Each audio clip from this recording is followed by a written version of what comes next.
Voici l'histoire de deux tyrans et de leur ville. Une ville magnifique et artificielle, une ville préméditée, selon le mot de Dostoïevski, un de ses résidents les plus fameux.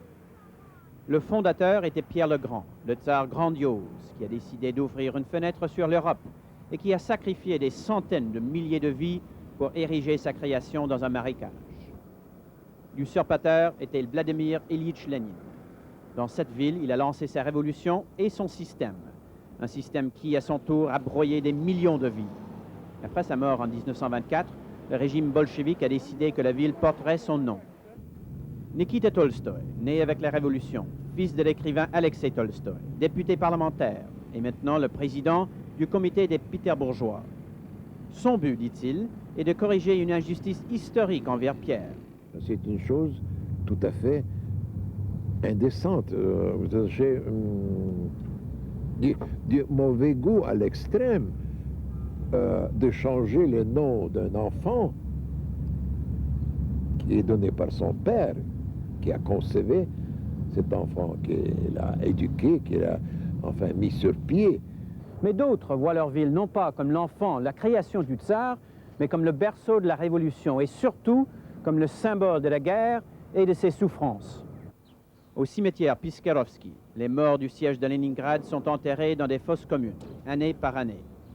Pendant 900 jours, la ville a résisté à l'offensive nazie. Aujourd'hui, des résidents de la ville contemplent la mémoire de ces héros et réfléchissent au besoin de changer le nom de la ville pour laquelle ils sont morts. Ceux qui ont des proches enterrés ici, dit Assia Goumen, considèrent que l'idée de changer le nom équivaut à une trahison de la mémoire de ceux qui ont péri. La discussion peut devenir très vive.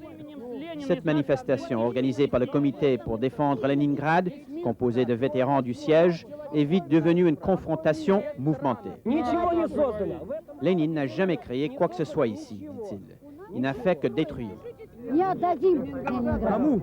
Nous ne céderons jamais Leningrad, dit-elle, à des gens comme vous.